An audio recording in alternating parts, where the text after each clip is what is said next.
A continuación, Charlando con Elizabeth.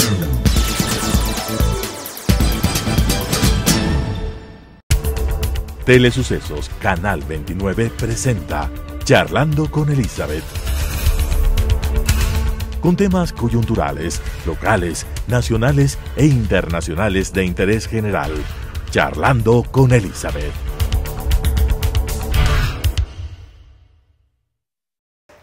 Muy buenas noches, queridos amigos y amigas de su programa Charlando con Elizabeth. Luego de la consulta popular, muchos ciudadanos y ecuatorianos se preguntan, ¿y ahora qué? ¿Cómo esto va a ayudar a mejorar el bienestar, el empleo y la productividad en el Ecuador? Y cómo esto va a dar, yo diría, una tranquilidad y confianza, que es lo que la gente ha estado demandando. Y para eso hemos invitado justamente a un experto en los temas económicos, que es el economista Víctor Hugo Albán, del cual vamos a conocer justamente sus principales logros, su trayectoria, en este resumen que hemos preparado para ustedes. Víctor Hugo Albán, economista monetarista, contador público auditor, máster en administración presupuestaria, máster en banca y finanzas, analista económico, presidente encargado del Colegio de Economistas.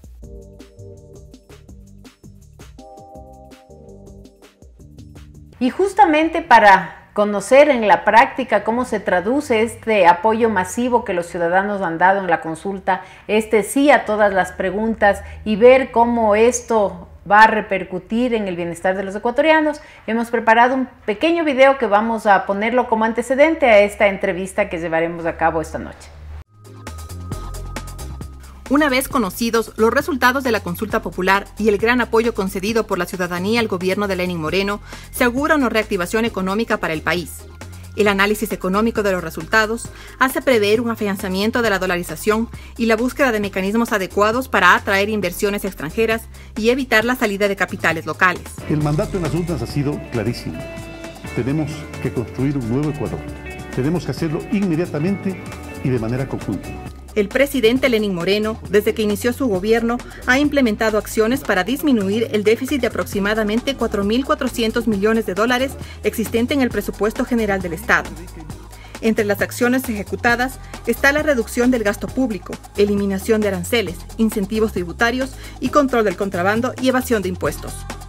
El apoyo popular para eliminar la ley de plusvalía servirá para reactivar al sector de la construcción, generar fuentes de empleo e impulsar la economía en el aparato productivo nacional.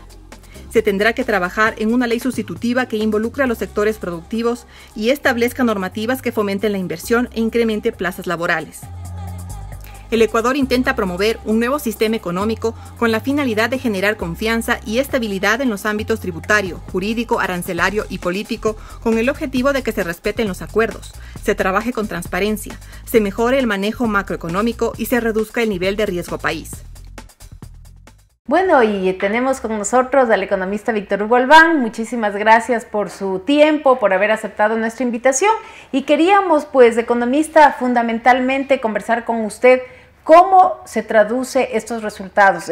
Sí que ha recibido la consulta en varias de las preguntas, cómo se traduce, cómo lo tienen que entender los ciudadanos ecuatorianos en virtud del bienestar y del empleo que tanto se demanda en el Ecuador.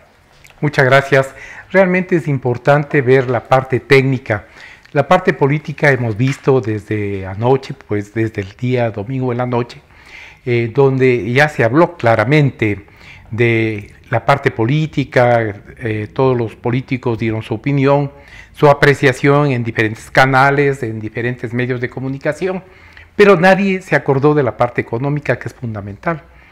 Las 7 preguntas encierran un trasfondo económico, desde la primera hasta la séptima, y esto redunda en que primero, un afianzamiento en la dolarización. ¿Por qué? Nosotros teníamos mucha preocupación porque muchos inversores decían, todo depende del 4. Si el 5 hay una negativa a la confianza dada al presidente Moreno, el 5, el 6, el 7, hasta el 10, sacamos los dineros del país. Y eso era realmente muy peligroso para la dolarización, para la parte monetaria, económica, que muchas veces la dejamos de lado. Confiamos plenamente en el sistema financiero, confiamos en el sistema monetario, pero no nos damos cuenta de que detrás de eso hay toda una mecánica, todo un mecanismo de trabajo que tienen que hacer técnicos en el Banco Central, en los ministerios vinculados al ramo, etc. Una cosa muy importante es el acuerdo con los Estados Unidos, porque si hablo de afianzamiento de la dolarización, no debo dejar de hablar de la balanza de pagos, y dentro de la balanza de pagos, la balanza comercial, que es la que sostiene en definitiva la dolarización, es decir, qué compramos, qué vendemos, qué estamos comprando, cuánto tenemos de importaciones y qué vendemos, qué exportamos.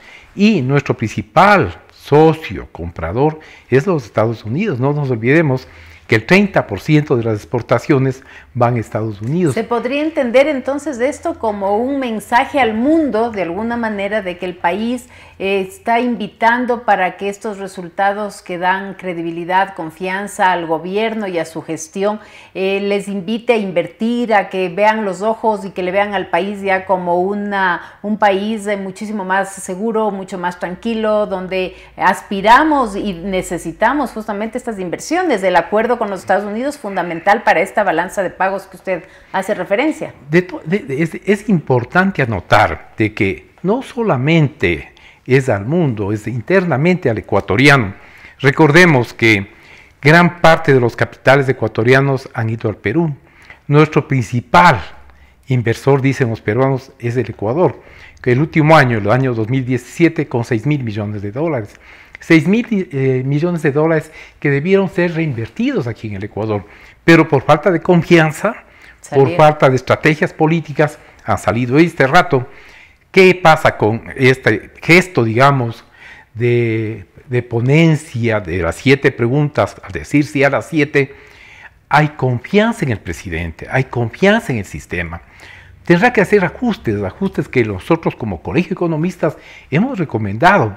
Yo le voy a hacer un paréntesis, inclusive yo he escuchado un poco la preocupación del equipo económico que le acompaña al presidente. Recordemos que muchos de los miembros son parte del régimen pasado y pues todavía se han mantenido. ¿Cómo eso también puede dar confianza o perturbar esa confianza necesaria para esta activación económica? Mire, el presidente en sus declaraciones el domingo en la noche manifestó claramente, va a haber cambios radicales. Voy a decir no a los políticos tradicionales, voy a hacer un equipo que realmente responda a los requerimientos del país. Él no está pensando en un movimiento político, él está pensando en país.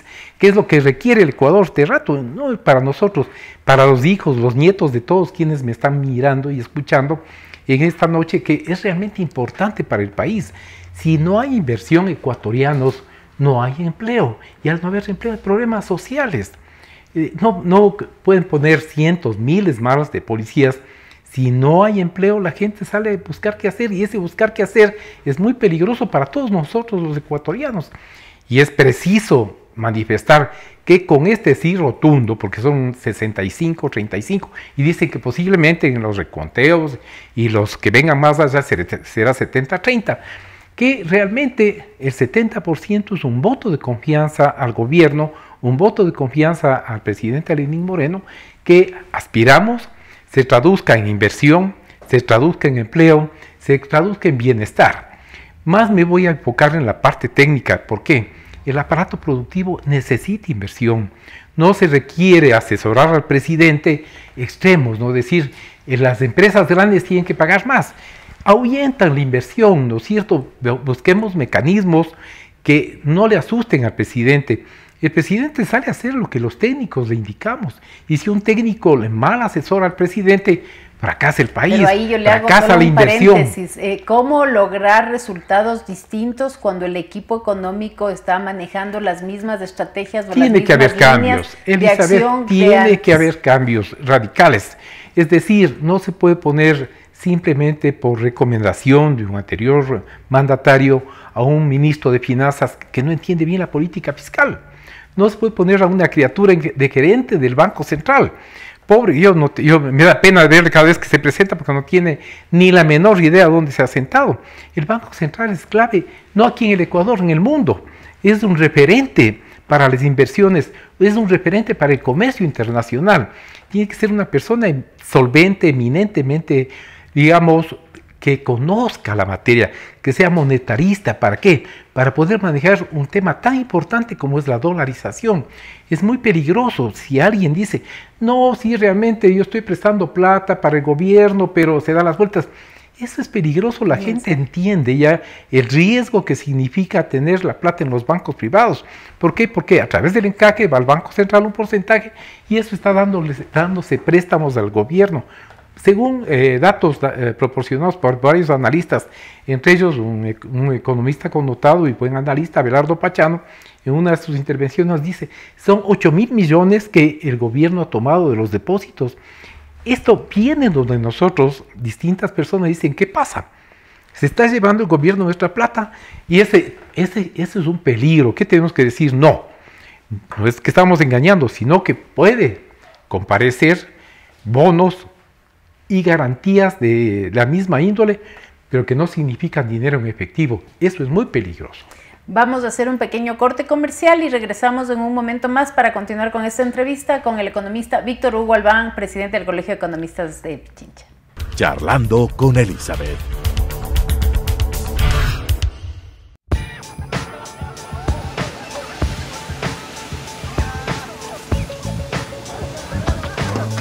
¡Hey, muchacho! ¡Ven aquí!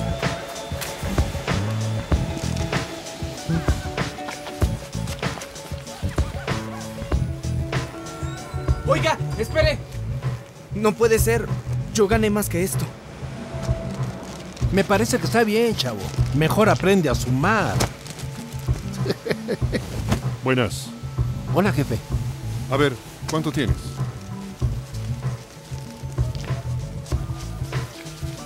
Mejor aprende a sumar tú.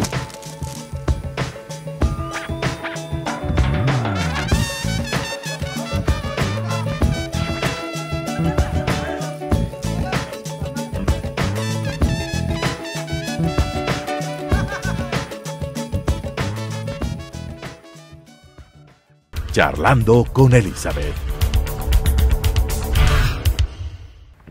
Bueno, seguimos de esta interesante entrevista y creo que un tema que no es menor y que tiene que ser topado con la misma prioridad de todos los temas que el gobierno viene analizando es el tema que algo usted ya había comentado del nivel de endeudamiento. Definitivamente para los ecuatorianos es preocupante conocer que cada vez se recurre justamente a más deuda para poder suplir todos los gastos del presupuesto que el gobierno va a requerir para su desenvolvimiento. Hay muy pocas iniciativas tal vez en el tema de reducción del gasto público, a pesar de que el presidente ha hecho y ha comentado de que pedía que todos los ministros reduzcan un 10% en el presupuesto de sus ministerios. ¿Cuánto realmente esto va a contribuir para ir reduciendo esta brecha que tenemos anualmente y de déficit que permanentemente se está presentando? Y el tema de la seguridad social, creo que son temas que a los ecuatorianos nos competen, nos interesan y que tal vez usted nos pueda dar luces claras sobre esos temas y cómo, yo diría, resolver y salir de estos embotellamientos que tenemos al recurrir solo a endeudamiento cada vez que hay necesidades de flujos y de fondos. Bueno, hay dos cosas importantes. Primero, busquemos respuestas a través de la herramienta de trabajo única, que es el presupuesto general del Estado.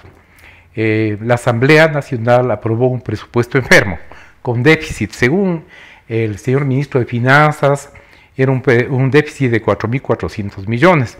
Según nosotros, según todos los analistas y estudios, y aún el Fondo Monetario Internacional, son alrededor de 8.000 millones de dólares.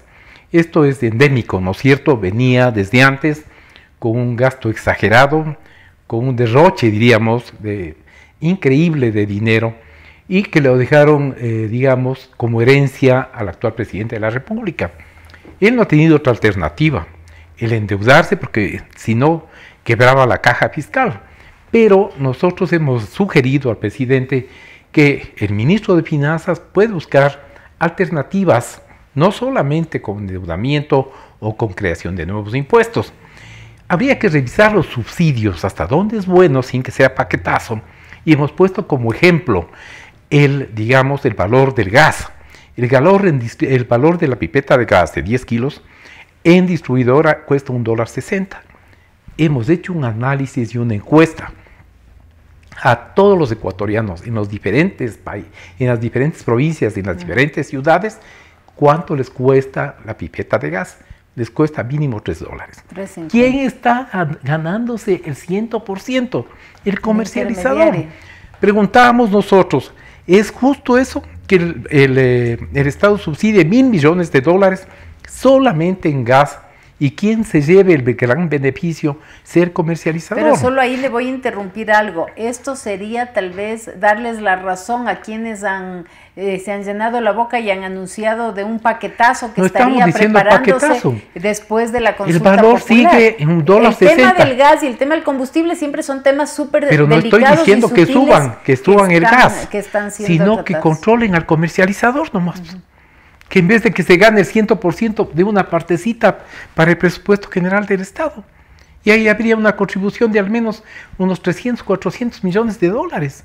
Solo en un rubro. Y así podríamos hablar de otros rubros, porque la gasolina está subiendo, capaz ya nos dejó subiendo, ya no, sino el porcentaje de acuerdo a cómo esté el galón, el valor de comercial. O sea, si mañana a las empresas distribuidoras se les ocurre poner a $4, sube también el valor a $4. Eso tiene que medirse. Y tenemos un buen ministro de Energía, ¿no es cierto? Yo le hago solo una pregunta, economista, pero hay muchísimas, yo diría, vocerías en las que dicen, a ver, ¿por qué todo va a ir por la línea de incrementar o un valor, o más bien hacemos un esfuerzo para que el sector público sea más eficiente, priorice mejor sus inversiones y sus gastos y tratar de reducir el gasto fiscal, el gasto público de las instituciones públicas, que este rato se mantiene tan elevado como en las épocas de los mejores años de los precios de petróleo? No necesariamente. Nosotros hemos analizado, porque hay mucha gente muchos analistas que salen y dicen lo que recitan de esa manera, pero nosotros hemos visto que ha habido una baja en el gasto. Mire usted, se gastaba, por ejemplo, hoy, en la mañana se escuchaba las declaraciones ya oficiales del embajador de Panamá, que para traerle a un ex asambleísta de apellido Lara, se gastó en una semana $2 millones el gobierno ecuatoriano. Entonces, eso no se llama gasto, se llama despilfarro, por un rencor, por una venganza del expresidente contra el asambleísta Galo Lara. Eso sí es despilfarro. Pero nosotros no estamos pidiendo que reduzcan profesores, que reduzcan médicos, que reduzcan policía, que reduzcan empleados públicos. Pero por favor, había un ministro, que no puedo decir el nombre por obvias razones, que tenía 116 asesores, y de esos eran 80 extranjeros que nunca iban. Eso es despilfarro.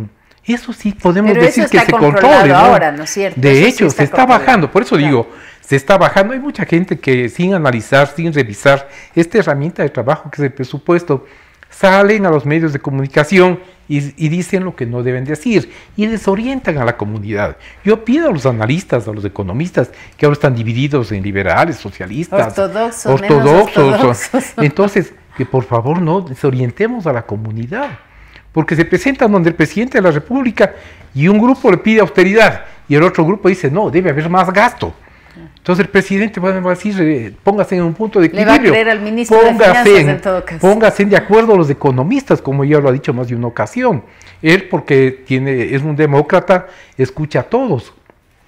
Pero eso mismo significa que tenemos que analizar internamente los economistas y ver qué es lo que más conviene al país, ya pensando en función de país, en lo que viene para adelante.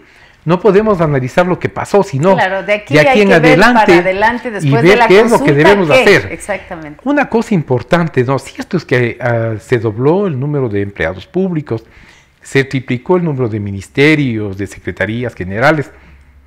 Hemos pedido que se analice un poquito, sin despedir, sin causar daño, se vea cómo se reduce, porque hay cantidad de asesores todavía sin funciones y gente que realmente no hace mayor cosa. No lo digo yo, no lo dice el colegio, lo dijo el ministro de la Política.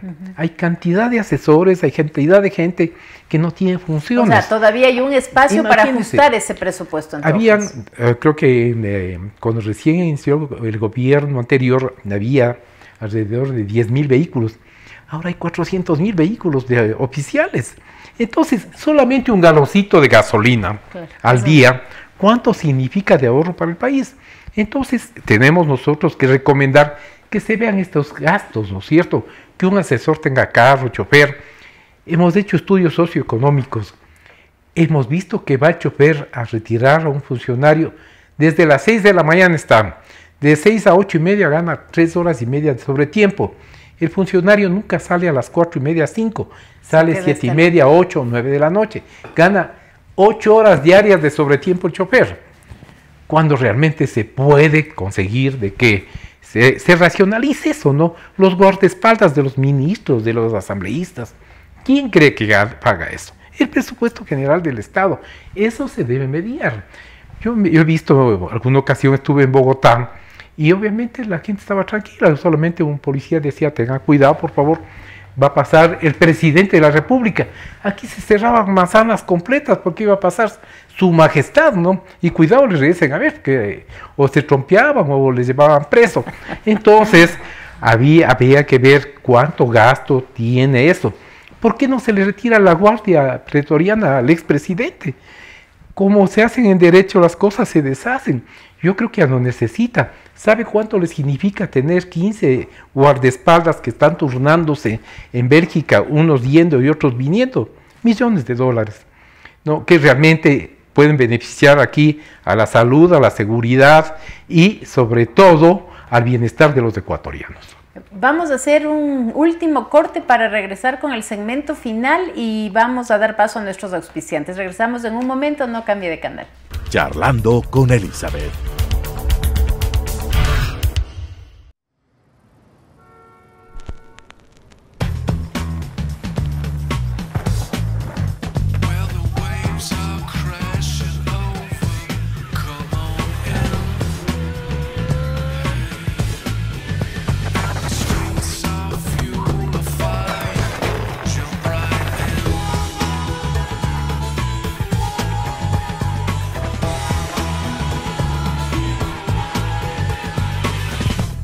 Charlando con Elizabeth.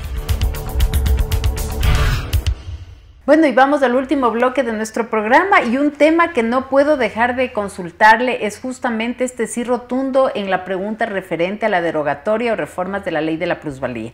Una ley controversial desde su inicio que justamente generó una cantidad de molestias y de manifestaciones sociales en Quito sobre todo, y que a pesar de ello, si bien no fue aprobada en el momento en que fue planteada, sino fue diferida hasta diciembre del año 2016, esta ha generado ya solamente desde su anuncio molestias, incomodidades y, a decir del sector de la construcción, incluso paralización de su sector con las consecuencias de pérdidas de fuentes de empleo. ¿Cómo esta decisión de los ecuatorianos, ¿no es cierto? Este mandato de los ecuatorianos que dice que hay que trabajar sobre la derogatoria de esta ley va a contribuir para que este sector se pueda activar y realmente esta posibilidad de incremento de mano de obra y de fuentes de empleo se dé lo más rápido posible? Bueno, realmente nosotros nos preocupamos desde que nació esta. Tuvimos una reunión las cámaras y fui invitado como colegio de economistas y fueron invitadas algunos asambleístas y asambleístas y realmente no sabían cómo explicar, no lo entendían. El SRI no les explicó lo suficiente como para que ellos expliquen y realmente fue un fracaso, digamos, esa reunión porque ellos mismos no le entendían a la famosa ley de plusvalía. Fue un fiasco, ¿no? Porque lo que hizo es retroceder mucho en todo lo que es el aparato productivo de la construcción, en la industria de la construcción. Dejó 400, 500 mil personas sin empleo. Esto es gravísimo para la parte socioeconómica, que es la que nosotros estamos siempre preocupados, porque todo el mundo se preocupa de la parte política, nadie de la parte social, de la parte económica, de la gente, como nos pregunta a nosotros permanentemente, y el rol que jugamos los economistas, no solo el colegio, todos los economistas en la parte social. Cuando alguien se enferma, Vilma, vamos del médico.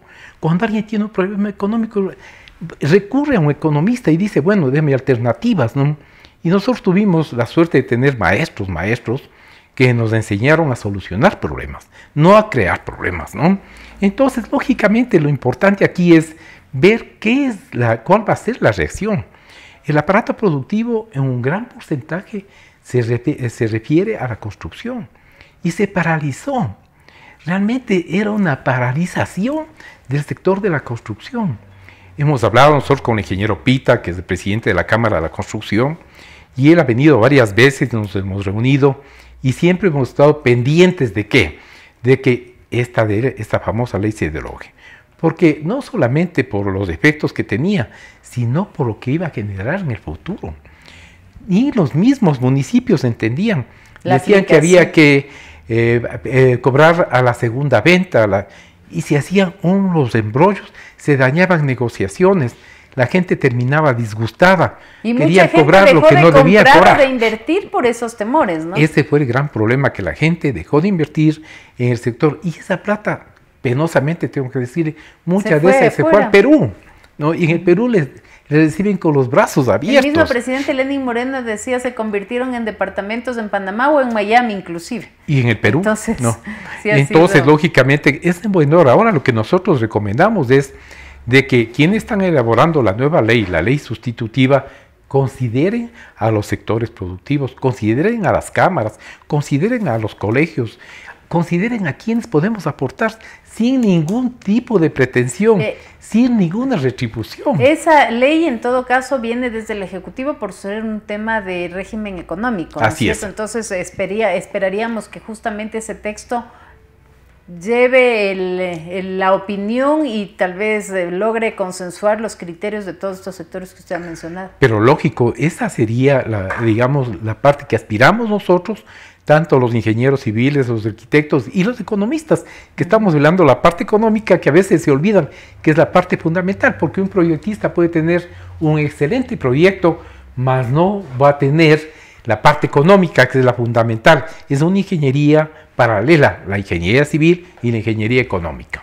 Bueno, lastimosamente, economista, el tiempo siempre es nuestro peor enemigo. Nos quedamos con temas en agenda y le voy a comprometer Lo único que quisiera hablar del tema del seguro. Eso, que no se olvide que nosotros sabemos cómo está el balance del seguro social, que no tiene una respuesta todavía. Yo creo que eso amerita un programa completo, así que más bien me voy a anticipar para invitarle y comprometerle que usted nos pueda acompañar. Hay muchísimos ciudadanos que nos siguen semana a semana y que son jubilados, que son aportantes del seguro, y para todos nosotros es importante preservar el tema de la seguridad por lo que se viene. Vamos a ser los futuros jubilados y esperamos gozar de algún tipo de beneficios de este aporte que por años hemos tenido que realizar.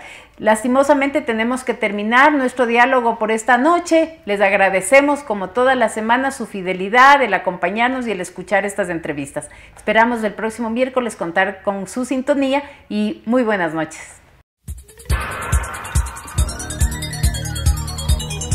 Las opiniones vertidas en este espacio por la producción y dirección del programa son de exclusiva responsabilidad de sus autores y de quienes intervienen en ellos.